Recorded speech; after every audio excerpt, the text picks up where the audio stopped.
Hello, everyone, and welcome to the Kayden Gordon Show, today's best country mix. And joining me right here is Scott Lucille. Hey, Scott, how you doing today? Good, thanks, Kayden. And yourself?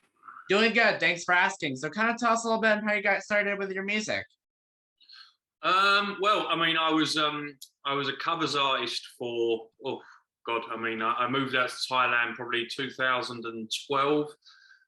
Was doing covers from before then, 2010, and then I just started penning things maybe 5, 6 years ago. But it was always just a sort of passion secret project for myself. And then I think, like COVID did to everyone, it just sort of makes people get a bit more creative and a bit more, things like that. And so, yeah, I started releasing things sort of 2000, end of 2019, start of 2020.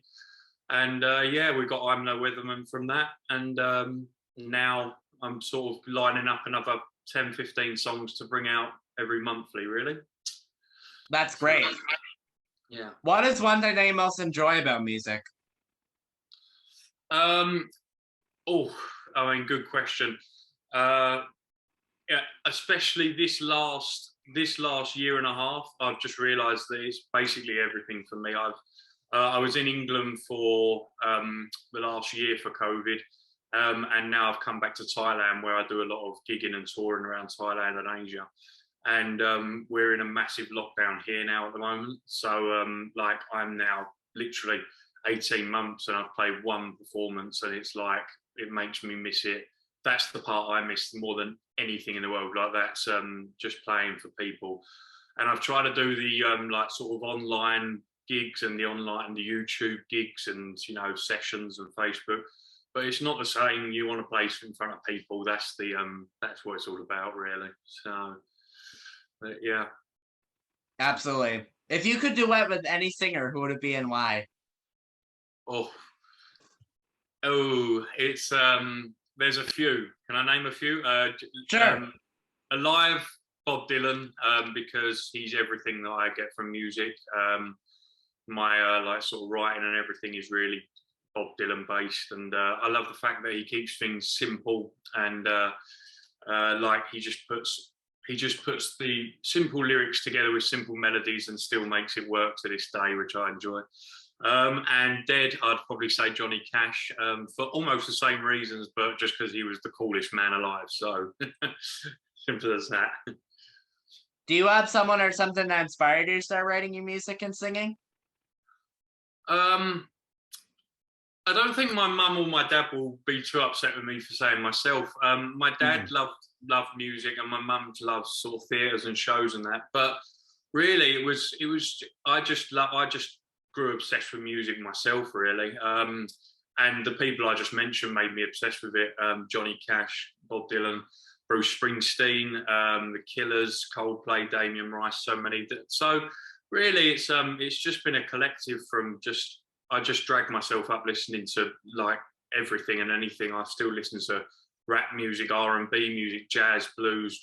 I just love taking anything, really. Little bit of everything. You're a little bit of everything there. A little bit of everything, yeah. Mm-hmm. Absolutely, yeah. Where can people find you on social media, Scott? Well, my Instagram and Twitter handles are ScottLucille85, with that @ sign in front. I'm terrible at the social media. I like doing things like this with people like yourself. But yeah, social media, ScottLucille85. My Facebook page is Scott Lucille Entertainment. Find me on Spotify, Deezer, Pandora, all of these things, iTunes, Amazon, YouTube. And I have another song coming out on September the 3rd, so look out for that as well. Awesome. What advice would you give someone that might want to start singing? Definitely, it would be, because I know that I haven't followed this advice for about 4 or 5 years. Just get it out there, and just don't sort of second guess yourself. Get it out there, speak to anyone you can speak to, because for about 4 or 5 years, I second guessed myself. Like, these songs that I'm doing now are like 6, 7 years old. I feel like they're old, and people are now sort of approaching me and saying, "Oh, I'm listening to your new songs and they're good." And it's like, oh, I should have done this so long ago, So I would say to people, don't sort of doubt yourself and just keep throwing things out there. And if you throw enough things around, then someone will come back and say they're appreciative of it, and that'll be the start. Where do you see yourself in the next 5 to 10 years? My idea is to basically keep releasing a song a month, and that's the plan I've set myself. Not even a year ahead. Just release a song every month. Get 3 or 4 years down the line. Look back on a catalogue of hopefully 70, 80 songs, and just see where we go.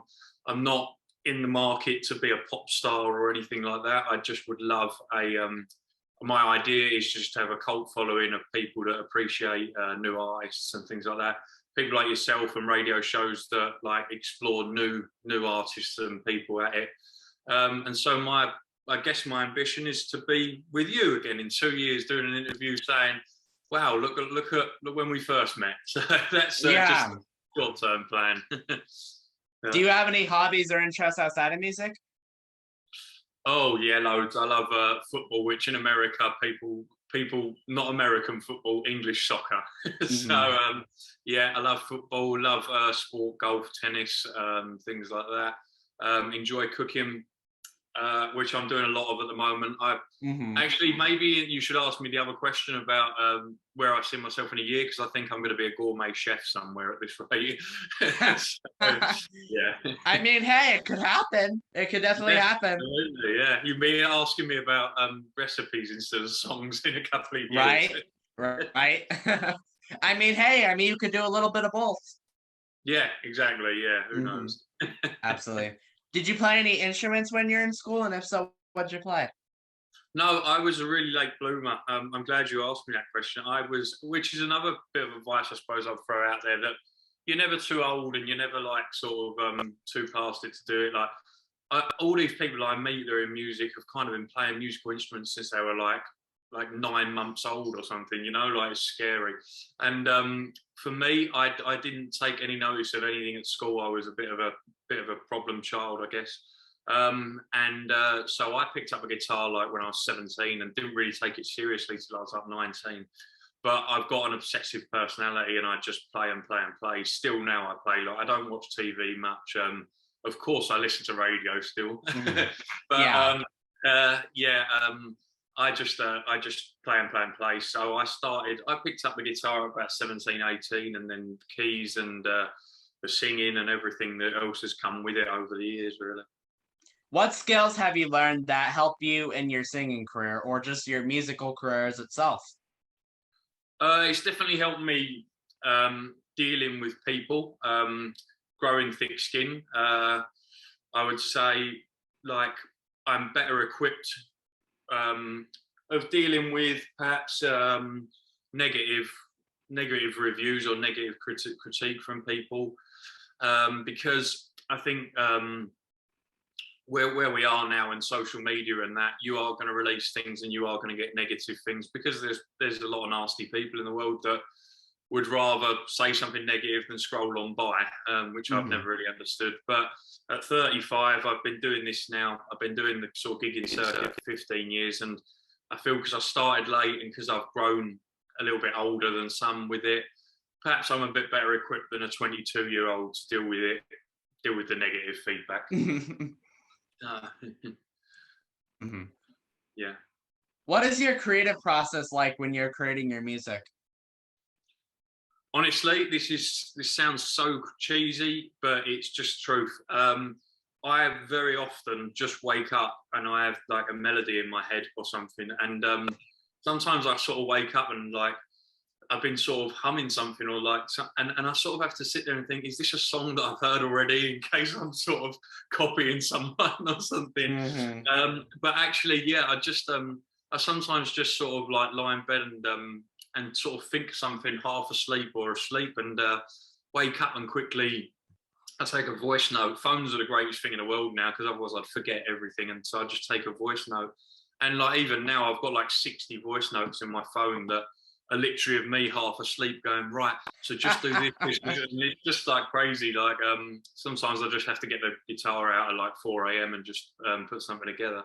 So yeah, it's a strange process, but what happens then is like a song takes about 3 years, which I kind of think is quite cool because it starts as a melody half asleep. I revisit it 9 months later and put a verse to it, revisit it another year later and put a verse to it, revisit it another year later and hate it, and then revisit it another year later and then love it again. So it sort of takes a while, but we get there in the end, really. Mm-hmm. But, Mm-hmm. yeah. Absolutely. What is one message that you would give your fans and anyone listening to this? Um, Please, because I especially know that I've been looking at my fans. I can see where you are based, basically. A lot of people listening in Buffalo, a lot of people listening in San Francisco, and a lot of people listening in Dallas. And all I'd say is I've only ever been to New York, Mm-hmm. and I'm an Englishman that's written songs like that are basically like I suppose a bit in American influence. So what I'd say is I'm really appreciative of people in America that are listening to me that I've never met and I've never sort of engaged with. My efforts will be thrown to gauging with people there more. I read a thing last week from another musician that said if you focus on your fan base and your people that are following you, and forget about like trying to get follows and things like that, then you'll be far more happier and successful. So my aim is to carry on writing songs for people that are listening in places like Dallas, Buffalo, San Francisco. I actually have a song coming out in October called Girl from San Francisco, which I'm really hoping gets a lot of traction from people there. And it was written 4 years ago, so it feels like it's meant to be that I'm going to release that next. So to all them people that listen to me there, I really appreciate that, and that will be where I focus. That's the nice thing about, websites, and you can actually go in and see where your fan base is. That's really the nice thing about really technology in itself. Yeah, yeah, it's like some things technology really helps us with nowadays. Mm. So yeah. Is there anything else that I forgot that you'd like to share with us today, Scott? No, I'd like to put out one thing to Miss Jennifer O'Toole, who is she's from San Francisco. The song "Girl from San Francisco" is about her, and she's a really good friend of mine, and she lives in Nashville now. And she basically sent me the poem that was "I'm No Weatherman," which is my current song. And she actually sent it me at the time because we agreed on our love for Johnny Cash, and she said, I really want to send you this song that's I'd like a feel of June Carter singing it. So we've got to look for a female and sing it. And that night I went to sleep and I was kind of humming some things to my head and I put these words on it. And this is how we got this song. So she's my co-writer for it.